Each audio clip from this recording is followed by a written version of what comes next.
So in this video, I'm going to cover your basic testosterone replacement therapy regimen that might be prescribed by your doctor, and how you record that information into the calculator and put some of those inputs in here. So just like in my first video and all the subsequent videos after this, I'm against illegal drug use, and this calculator is not made for that. What it's made for is people that are on TRT regimens by a doctor and are taking drugs that are through prescription. So when I made this, I looked around for a lot of medical journals, looked through them, checked out a lot of peer-reviewed sources, and I grabbed a lot of that scientific information, and I wanted to put it in a place where you can calculate meaningful data from that would pertain to your therapy, and your program set up by your doctor. So this isn't a how-to for TRT.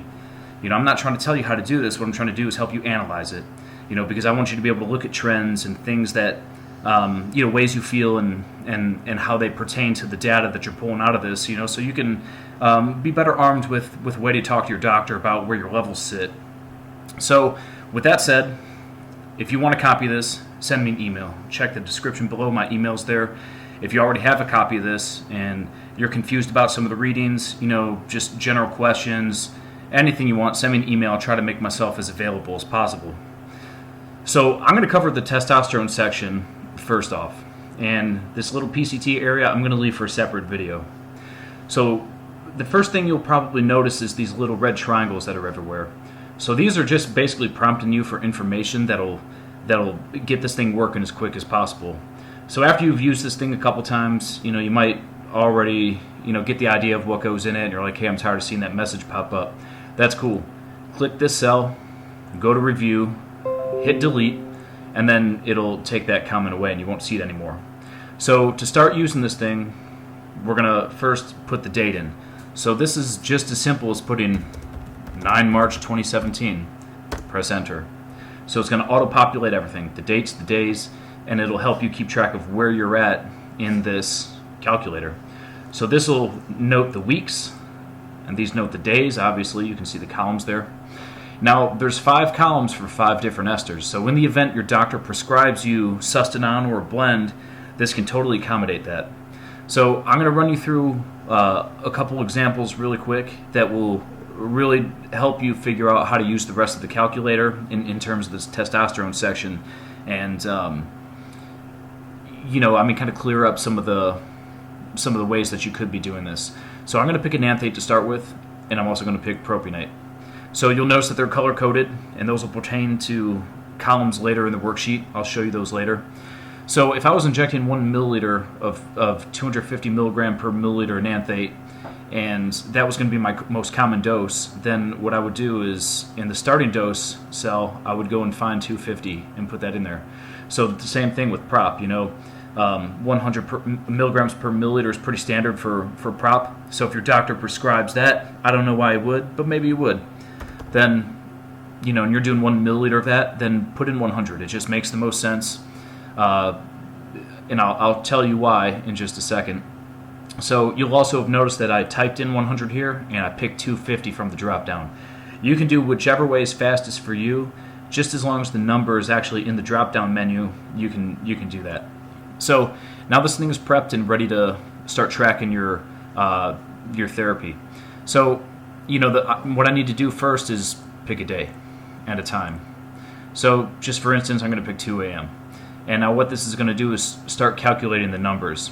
So I was saying that you're best off picking a number that you're mostly going to be the most common dose, as your starting dose here, because the scalar is basically a multiple of the starting dose. So if this is blank, then the scalar recognizes a 1 there. So 1 times 250 is a 250 milligram dose. So if you're mostly doing 1 milliliter doses, it makes sense not to have to type something into the scalar. So I'm going to go and pick, I'm going to pick a couple other times, and then we can start throwing in a couple different inputs here so you can see what else is happening. So by the way, you'll note that this little cell right here keeps track of how many injections you've done. So for logistical purposes and buying new syringes and all that stuff, you have that here. So now let's say that your doctor, he said that 250 is too low and wants to go to 500. So you'd want to double that. The way you do it, simply put a 2 there. So 2 is the multiple. 2 times 250 is 500. Easy. So let's say he wants to drop you down to 125 and 250 was too much. Again, super easy. 0.5 times 250, 125. Now let's say he wants to take you off completely. So if you entered either a 0 or a letter right here, the scaler is going to recognize this as a 0. And everybody knows 0 times any number makes 0. So it'll recognize an injection had taken place, but nothing was injected. So I want to show you something really quick. We'll note that we just took 250 here, but this says 228. So I want to explain that really quick. So 2 a.m. was the time the injection took place. So what this is doing is telling you how much is left over that can possibly metabolize at the end of the day. So from 2 a.m. all the way up until midnight, you had a certain amount that metabolized, and this is what's left over. This can still metabolize inside you. So let's go check out the propionate now. So we were running the enanthate for the first 3 injections, and we don't want to do that for the propionate, so I'm just going to go and pick zeros or letters, whatever you want to do. So now you'll notice that I switched from the enanthate to the propionate. So 0 here and a blank, so that equals basically a 1. So now the other thing you can do is start putting your injection sites here. So in the back, you'll note in this little message right here, it says column EK will allow you to add or change the location. So if you don't pin your quads, if you pin some other type of muscle, totally cool. You can take this out, put whichever one you want, and it'll add it to the drop down. So you only pick the ones that you want in there. So now the rest that's left over are these yellow highlighted columns. So total left, this column basically totals up how much is left over in each one of these esters at the end of the day, and it displays that there. So this is what's in depot. This is what's stored inside your muscle, waiting to be metabolized. The ester is still attached. It had not cleaved yet, and it's still waiting to attach to your androgen receptor once it cleaves. So that's what that is. So now we'll look at the ester metabolized daily. So this is basically tracking how much you've metabolized each day. So this is telling you how much is left over. This is telling you how much that your body is metabolized. So the ester cumulative weekly.